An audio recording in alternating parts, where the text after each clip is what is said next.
విజయవాడ పటమట్లంక ప్రత్యూష అపార్ట్మెంట్లో భారీ అగ్ని ప్రమాదం సంభవించింది. షార్ట్ సర్క్యూట్తో అవుట్డోర్ యూనిట్ ఏసీలో మంటలు చెలరేగాయి.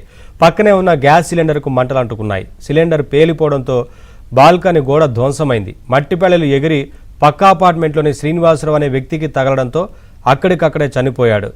పలువురికి గాయాలయ్యాయి. అగ్నిమాపక సిబ్బంది ఫైర్ ఇంజన్లతో మంటలార్పారు.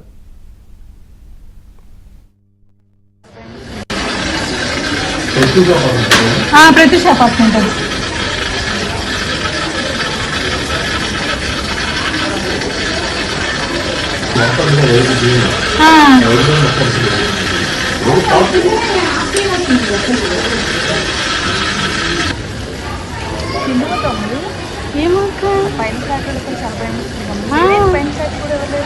ఏం మరి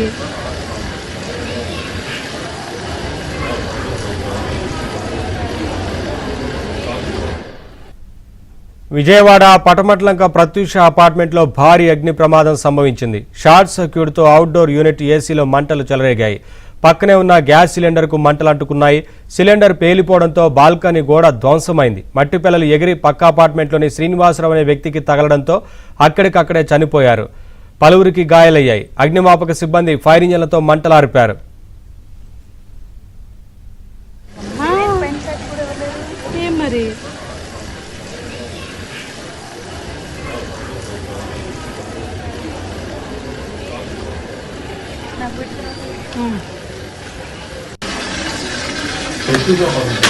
ప్రత్యూష అపార్ట్మెంట్ అది.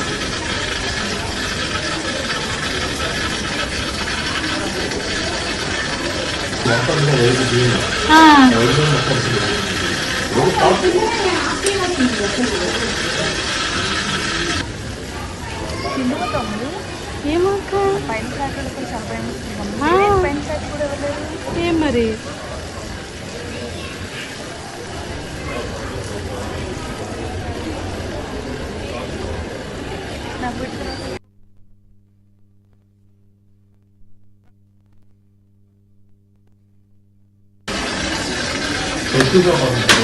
ప్రత్యూష అపార్ట్మెంట్ అది.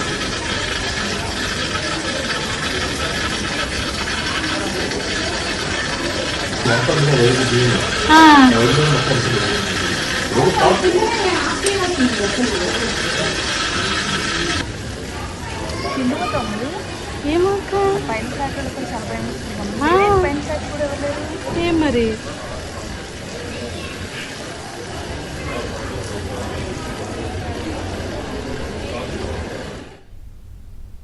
మరింత సమాచారం మా ప్రతినిధి ప్రసాద్ అందిస్తారు. విజయవాడ పటమట్లంకలో అపార్ట్మెంట్లో ఏసీ గ్యాస్ సిలిండర్ పేలడంతో పెద్ద ఎత్తున ప్రమాదం జరిగింది. ప్రస్తుతం మనం ప్రమాదం జరిగిన ప్రదేశంలోనే ఉన్నాము. ఈ ఇంట్లో ఎవరో లేని సమయంలో ఏసీలో ఓవర్గా ఈ ఎండల కారణంగా ఓవర్ హీట్ ఎక్కడం, దీంతో మొత్తం ఏసీ అదేవిధంగా ఏసీతో పాటు గ్యాస్ సిలిండర్ కూడా పేలడంతో మొత్తం అక్కడ బాల్కనీ ఫ్రేమ్ మొత్తం కూడా పూర్తిగా ధ్వంసమైంది. ఆ గోడ దాటికి ఎక్కడైతే ఈ ప్రహరీ గోడ ఉందో ఆ గోడ మొత్తం కూడా పూర్తిగా ధ్వంసం కావడం. శ్రీనివాస్ సిద్ధార్థ పబ్లిక్ స్కూల్లో ఆయన పనిచేస్తున్నారని తెలుస్తుంది. ఆయన తలకి తీవ్రంగా గాయమై ఆయన ప్రాణాలు కూడా కోల్పోయినట్టు కూడా చెప్తా ఉన్నారు. అదేవిధంగా మరో మహిళకు కూడా ఇదే విధంగా గాయమైందని కూడా చెప్తా ఉన్నారు. దీంతో సమాచారం అందుకున్న ఫైరు అదేవిధంగా పోలీస్ శాఖ సిబ్బంది కూడా మొత్తం రంగంలో దిగారు. వీటికి సంబంధించి అసలు ఏం జరిగిందనే అంశాలపై కూడా ఆరాధిస్తూ ఉన్న ఆ పరిస్థితి కనిపిస్తూ ఉంది. శ్రీ పవన్ కిషోర్ గారు కూడా మనతో పాటు ఉన్నారు. సార్, ఈ ఘటనకు సంబంధించి ధ్వంసం కావడం మీకున్న సమాచారం ఏంటి? అదే ఇప్పుడు మాకు సమాచారం రాగానే మేము వెంటనే ఫైర్ ఇంజిన్ పంపించాం. వెంటనే ఫైర్ వాళ్ళ సమాచారం చెప్తే వాళ్ళు కూడా వెంటనే వచ్చారు. వాళ్ళతో పాటు మేము కూడా వచ్చాం. ఇక్కడికి వచ్చిన తర్వాత ఏంటంటే ఏసీ ఒకటి ఫైర్ అవ్వడం, దాని కింద గ్యాస్ సిలిండర్ ఉండటం వల్ల గ్యాస్ సిలిండర్ కూడా ఒకసారి బ్లాస్ట్ అయిపోయింది. అది పేలటం వల్ల అక్కడ ఉన్నటువంటి ఆ గోడ పెచ్చులు ఈ బయట కింద చూస్తాడు ఒక వ్యక్తి, శ్రీనివాస అనే వ్యక్తి, అతను తలకు తగిలి అతను అక్కడ పడిపోవడం జరిగింది. బ్లడ్ కూడా చాలా పోయింది. అతను ఇమీడియట్లీ అతన్ని హాస్పిటల్కి పంపించడం కూడా జరిగింది. ప్రస్తుతం ఇంకా కండిషన్ ఏంటంటే ఇంకా తెలియలేదు. అదే కండిషన్ అయితే మొత్తం క్రిటికల్ అని చెప్పి అంటున్నారు. ఆ గాయం కూడా అయింది ఈ మహిళకి, చూస్తూ ఉన్నాము. అమ్మా చెప్పండి, ఏం జరిగింది మీరు చూస్తున్నారు? అది మేము ట్రాన్స్ఫార్మర్ అనుకున్నామండి. ట్రాన్స్ఫార్మర్ అని నేను బాల్కనీలోకి వచ్చి చూశాను. చూసేటప్పటికి ఆ మూల మంటలు వస్తున్నాయి వాళ్ళ ఇంట్లో. నేను పెద్ద కేకలేశాను, వాళ్ళ ఇంట్లో మంటలు వస్తున్నాయి అని. అంటే అందరూ బయటకు వచ్చారు, అపార్ట్మెంట్లో వాళ్ళు అందరూ వచ్చి చూస్తున్నారు. నేను, చెల్లి, మా వారు, ఇంకా ఇప్పుడు పడిపోయిన పెద్ద అయినా వాళ్ళ అమ్మాయి అందరం ఇక్కడ ఉండి చూస్తున్నాం. అంతలో పైరోళ్ళు వచ్చారు, వాళ్ళ ఇంటికి దారి చూపించమంటున్నారు. ఇటు వెళ్ళండి సార్ అని చెప్తున్నా. అంతలోకి ఆ గోడ వచ్చేసి పేలిపోయి ఇక్కడ నుంచున్న వాళ్ళు అందరి మీద ఆయన కూడా ఇక్కడ బోర్లో పడిపోయి ఇక ఆయన మాట లేకుండా పడిపోయారు. అది జరిగిన తర్వాత అప్పటికి మంటలు అల్లుకుపోతున్నాయి, పెద్దగా పొగలు వచ్చి నల్లగా అల్లుకుపోయి ఇదైపోయింది. చెప్పండి, ఏం చూసారమ్మా జరిగినట్టు? అదేనండి, అది చూసేసరికి ఫైర్ ఇంజిన్కి కాల్ చేసాము. కాల్ చేసినప్పుడు పైన ఉన్నాము.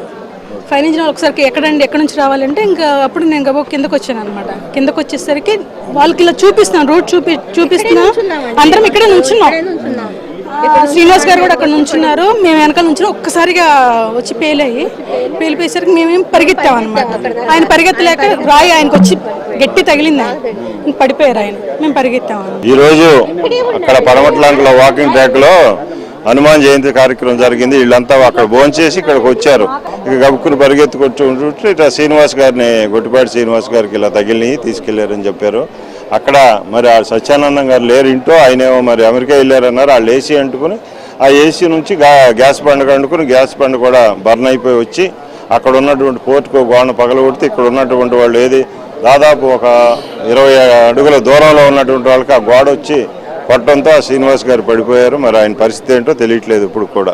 ఫైర్ అధికారులు కూడా మనతో పాటు ఉన్నారు. సరే చెప్పండి అండి, ఘటనకు సంబంధించి ప్రాథమికంగా చెప్తాండి. గ్యాస్ సిలిండర్ పేలడం లేకపోతే ఏసీ వాళ్ళ మంటలు వ్యాపించడం ఎట్లా జరుగుతుంటున్నారు? ప్రస్తుతానికైతే అది AC outdoor unit short circuit అయ్యి ఈ గ్యాస్ సిలిండర్ మీద పడడం జరిగింది. ఆ గ్యాస్ సిలిండర్ హీట్ ఎక్కువై అది ఆ చుట్టూరు ఉన్న కాంపౌండ్ వాళ్ళు కంప్రెసర్ ప్రెజర్ ఎక్కువై ఆటోమేటిక్గా అది బ్లాస్ట్ అవడం జరిగింది. ఇక్కడ చూడడానికి వచ్చిన పబ్లిక్ ఉంటారు కదా, ఏం జరుగుతుందని చూడడానికి వచ్చిన పబ్లిక్ మీద ఆ బ్లాస్ట్ ఎప్పుడు జరిగిందో ఆ స్టోన్ వచ్చేసి ఆ పబ్లిక్ని డాష్ కొట్టడం జరిగింది. అదేవిధంగా మా fire department already fire put up చేయడానికి రెడీగా ఉన్నారు. రెడీగా ఉన్న టైంలోనే ఈ ఇన్సిడెంట్ జరిగింది. మొత్తం ఏసీ ద్వారా వచ్చిన మంటలు గ్యాస్ సిలిండర్ కంటే కూడా గ్యాస్ బండ పెద్ద ఎత్తున పేలటంతో మొత్తం బాల్కనీ మొత్తం కూడా చిత్రం గోడ వచ్చి ఇక్కడ కింద ఆ ప్రమాదాన్ని చూస్తున్న ఒక శ్రీనివాసరావు అనే వ్యక్తి తలకి ఆ రాయి వచ్చి బలంగా తగలటంతో ఆయన ప్రాణాలు కోల్పోయిన పరిస్థితి. మరో 2 మహిళలకు కూడా గాయాలైతే వీరందరూ పరుగులు పెట్టడంతో ప్రాణాలతో బయటపడ్డారని కూడా చెప్తున్నారు. ఏదైనా ఘటన మాత్రం స్థానికంగా ముఖ్యంగా విజయవాడ పడమట్లంకలో ప్రజలను కూడా తీవ్రంగా కలిసివేస్తుందని చెప్పవచ్చు. సురేష్తో వరప్రసాద్, ఆంధ్రజ్యోతి, విజయవాడ పడమట్లంక నుంచి.